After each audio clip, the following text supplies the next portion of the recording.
दिल्ली शहर में रहने वाली ऐश्वर्या दिखने में बेहद खूबसूरत थी। अपने माता पिता धर्मेंद्र और हेमा की वो इकलौती बेटी थी, जिस वजह से वो उनकी बेहद लाडली थी। ग्रेजुएशन पूरी होने के बाद उसके माता पिता उसकी शादी के लिए लड़का ढूंढने लगे। मेरी बेटी अब जवान हो गई है, अब उससे शादी करके दूसरे घर जाना होगा, लेकिन मेरा तो ये सोच सोच कर ही बुरा हाल हो रहा है कि उसके जाने के बाद उसके बिना हम कैसे रहेंगे जी। इसी बात की चिंता तो मुझे भी खाई जा रही है हेमा।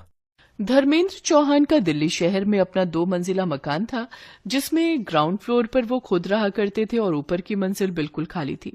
एक दिन संडे वाले दिन किसी अजनबी ने दरवाजे की घंटी बजाई। रुको माँ, मैं दरवाजा खोलती हूँ। ऐश्वर्या ने जैसे ही दरवाजा खोला तो सामने एक बहुत ही हैंडसम लड़का खड़ा हुआ था, जिसका नाम था अखिल। जी मुझे पता चला है कि आप अपने घर का ऊपर वाला फ्लोर किराए पर देना चाहते हैं। आप यहीं रुकिए, मैं पापा को बुलाकर लाती हूँ। हाँ, क्या बात है, बताओ। अंकल, वो एक्चुअली मैं अपने पेरेंट्स के साथ 2 दिन पहले ही इस शहर में आया हूँ। मेरी यहाँ नई नई जॉब लगी है, तो मुझे आपका घर किराए पर चाहिए था। लेकिन बेटा, मुझे अपना घर किराए पर देने में कोई इंटरेस्ट नहीं है। अरे दे दीजिए ना, देखो तो बेचारा कितना मासूम लगता है। और वैसे भी कल को जब ऐश्वर्या ब्याह करके चली जाएगी, तब हम इस घर में अकेले ही रह जाएंगे, तो कम से कम और कोई होगा तो मन तो लगा रहेगा ना। आंटी जी, आपने बिल्कुल ठीक कहा। जब आपकी बेटी शादी करके चली जाएगी तो मैं आपका मन अच्छे से लगा कर रखूंगा। आपको बिल्कुल भी बोर नहीं होने दूंगा। अरे वाह बेटा, तुम तो बहुत अच्छी बातें करते हो और जल्दी घुल मिल भी जाते हो। एक काम करो, तुम अपने पेरेंट्स के साथ कल ही ऊपर वाले फ्लोर पर रहने आ जाओ। मैं तब तक साफ सफाई करवा कर रखूंगी।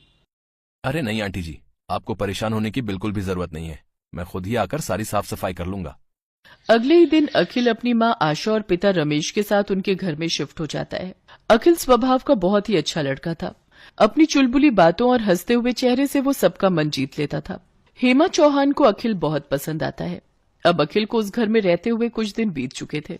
एक शाम हेमा अपने पति धर्मेंद्र से कहती है, अखिल कितना प्यारा लड़का है ना। हाँ, आजकल के जमाने में भला ऐसे लड़के मिलते कहाँ हैं। अपने माता पिता को खाना तक बनाकर खिलाता है। अजी, खाने की क्या बात करते हो, जब उसकी मेड नहीं आती तो वो घर का भी सारा काम खुद ही करता है। हमारी बेटी को भी काश ऐसा ही कोई लड़का मिल जाए। ऐसा ही कोई क्यों, अपना अखिल बुरा है क्या। लेकिन वो तो हमारे किराएदार हैं। हाँ तो ये तो अच्छी बात है ना, इससे हमारी बेटी भी अपने पास ही रहेगी।